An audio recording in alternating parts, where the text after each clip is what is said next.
So what will happen is tomorrow we will file the actual petition requesting resentencing with the legal arguments and accompanying exhibits as to why we think it's appropriate. It's just a filing. No one's going to physically be in the courtroom. From there, we'll also serve the defense with our motion and our paperwork, so they'll have their copies.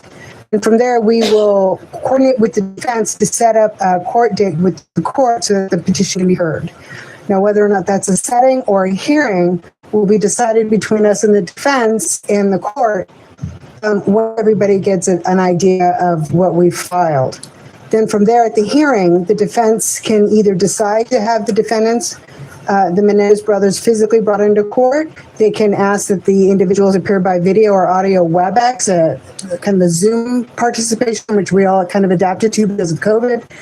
And then from there, we will do the hearing and submit all the written and legal and oral arguments and any evidence that needs to be admitted at the time, and then the court will rule at that point. But we don't have that court date yet because we're just starting the process tomorrow. But it's our intention to have that go forward before the habeas, because if the judge grants it, that may impact the defense's decision to proceed on the habeas. So we're gonna try it just as a matter of economy of time to stack it one for the other. Now, have the brothers found out this in real time, or were they told about this beforehand, or what was their reaction? No, this was... This is actually the family was only invited to come. They were not aware what the decision was until a few minutes ago. The brothers may be actually seeing you guys on TV or social media, but no one knew other than a very small number of people in this office. And by the way, I should tell you that actually the final decision was just made about an hour ago. Right, it goes back to the prison system, and then the parole system takes over that. That's good. Would there be a parole or probationary period after the halfway house or simply be released if you're allowed to be released? You know, those are really completely entirely up to the parole board.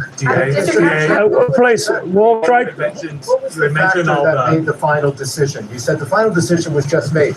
Was it the letter? Was it the Menudo confession? What was it that put you over the top to make? No, what it was is I was evaluating the arguments that were being made within my office, both pro and against the release. DA, can I ask you? Hold on, I had it. Calls from Yeah. people that I'm, you have made resentencing a cornerstone of your tenure as district attorney here in Los Angeles. There are some people who have accused you of using this very, very highly publicized, clearly case to use it for politics, given how close we are to the elections. What's your response to people who have been making that claim? There's nothing political about this. We have resentenced over 300 people, including 28 for murder.